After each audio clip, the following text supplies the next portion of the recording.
strings and other stuff. And we just fuzz the heck out of the iPhone. And then every so often we'd sync it up, download, a couple hundred crash reports, and we would just look through them and we hoped for the best. And eventually we found one that looked promising. Took a couple days. So this is, if you have an iPhone, this is the little screen that it says when you sync. It's like, oh, I've noticed there's a problem. Do you want to send this to Apple? And I said, no. Until a couple days later, and then I finally said yeah. But during the research phase, I made sure to say no. Okay, so here's the crash report. And the crash report only gives you the registers. It doesn't give you any of the memory information. So it still isn't everything you would really want, but it's promising. So the things to look for in this crash report is that the registers R3, and this is ARM architecture, by the way, which is another sort of complication. So R3 and what they call IP, what I would call R12, they don't look like totally random, so it's possibly that was something we sent in.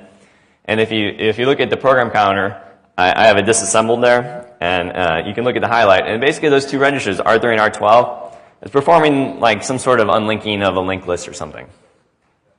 And since this crash actually occurs in libsystem.b.dilib, that's the max version of libc, basically. So you're unlinking a list in libc, it's probably just some kind of old-fashioned heap overflow. And all that really matters at this point is, can we really control R3 and R12? And the interesting thing about it is the way that they do memory allocation on the desktops, for example, doesn't use a linked list structure. So I'm not sure exactly if they did it just totally different on the iPhone or what, but the best thing is you don't really have to know how it works, you just have to know it works. Okay, so it turns out that with a little looking, we saw that R3 and R12 come from what's called a compiled regular expression. So you pass in a regular expression, and the PCRE library does something to it and stores it in an internal format, a compiled way. And those values that were in R3 and R12 are exactly things that were in this compiled regular expression. So then all you have to do is figure out, well, is there a way that I can make anything I want show up in the compiled version? And the answer is yes. By using character classes, you can do that. And so then a couple crash reports later, I found this one where I was showing off the fact that I could control R3 and R12. So and it still crashed at the same spot. So at this point, I'm going to be able to do the unlinking with 2 pointers that I control, which means that I'm going to be able to write 4 bytes anywhere I want. This is the corresponding HTML page that gave me the little Babe Cafe dead beef thing, if you want to try it for yourself. Okay, so I can write 4 bytes anywhere I want. I still don't have a debugger, so the question is, what do I overwrite? So what we chose to do was basically we knew where the stack pointer was, so we just started heading down the stack and figured there's going to probably be a saved return address somewhere, and when we overwrite that, then we get control. And then for the other value, we also chose a stack value because of the way that the unlinking works. You have to make sure it's writable. So we were sure that the stack would be writable. So we basically just sent in 2 stack values for those 2 pointers, and we changed one to, we kept incrementing it by 4. And eventually, sure enough, we got a crash report back that said that the program counter, when it crashed, was on the stack. So we had control at that point. And if you look at it, so it was on the stack, it crashed, and it crashed with a bad instruction, which makes sense. And like I say here, so not only did we get control, but we also learned that the stack is executable on the iPhones. And that's true on the old PowerPC ones too, but not on the x86 Macs. Okay, so we now controlled the program counter, which in x86 parlance would be EIP. And the question is, all we got to do is put some shellcode in there and jump to it, and we're in business. Turns out it was the hardest part of the whole project probably was finding our code in memory. So sort of counterintuitive, and if you want to find out why, I'll tell you offline. So the way we finally figured out how to do it the right way, we basically just tried brute forcing it, and it didn't work, was we ended up figuring out a way to get the iPhone to give us core files. And the way we did that was we used these tools that the iPhone dev hacking group, or whatever they want to call themselves, that they're this group that's interested in unlocking the iPhone. They wrote some cool tools that we used, one of which was Jailbreak, which lets you have access to all the files in the system. Then we went in, and just like on a regular Mac, we configured launchd.conf file, and sure enough, it started dumping core files for us in /cores. So what we would do then is after it would crash, we'd go in, we download the core files, we check them out, and it turns out regular GDB doesn't really understand the core file too much because it's expecting an x86 file, but it turns out it can read the virtual memory, which was all we cared about. So we were able to find where our code was in memory. And you say, well, you found it once, but what about the next time? Well, luckily, again, Mac doesn't do any randomization, so it's always in the same spot. It's very, very kind of them.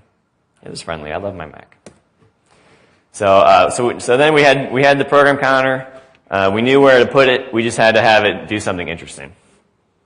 So this is actually the second set of shellcode we wrote, but this is the one that we sort of demoed to people, and it was the privacy stealing shellcode. So what it did was pretty typical stuff.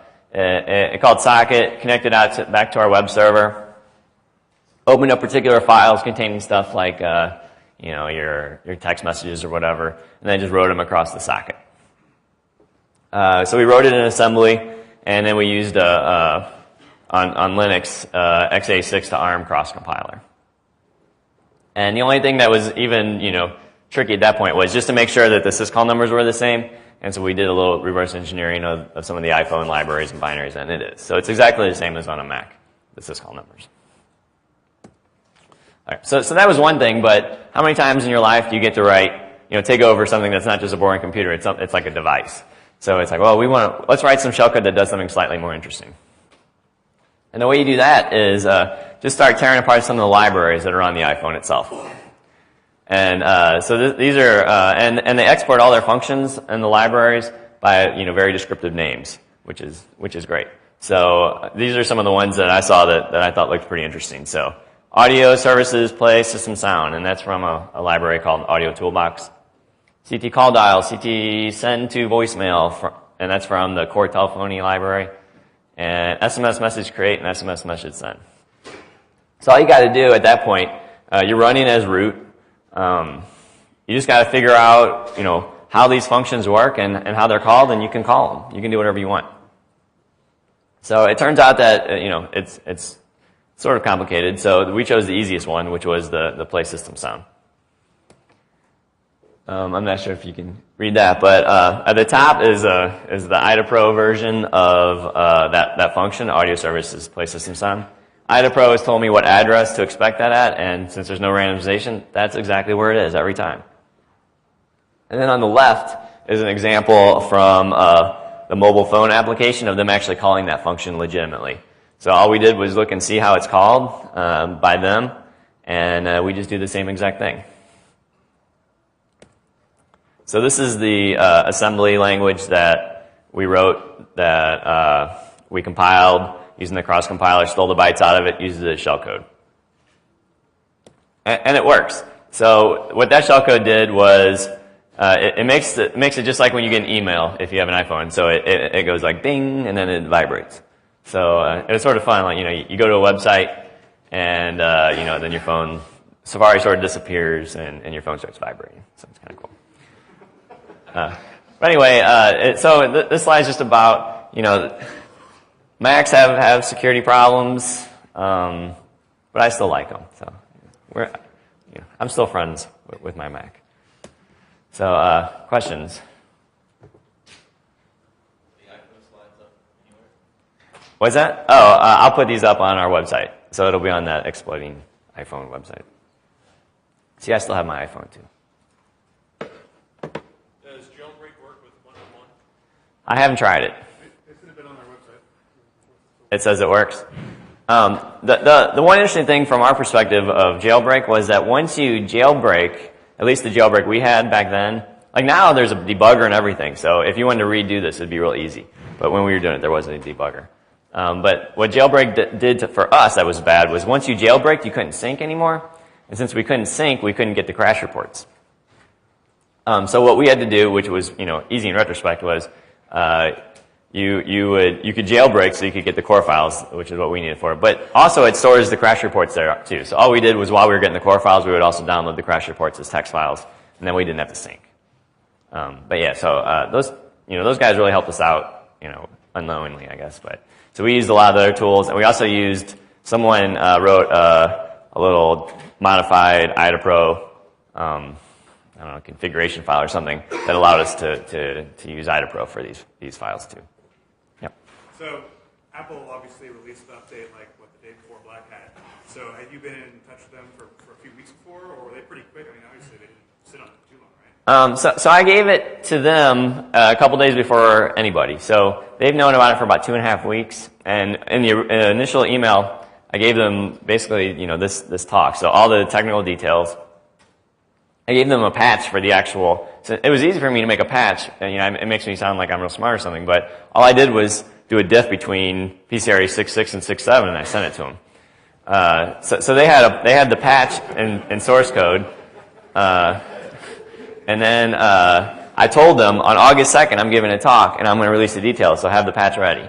And it was then their part, It was basically they could either do it by then or not, and it was, they decided to do it by then, and I'm glad.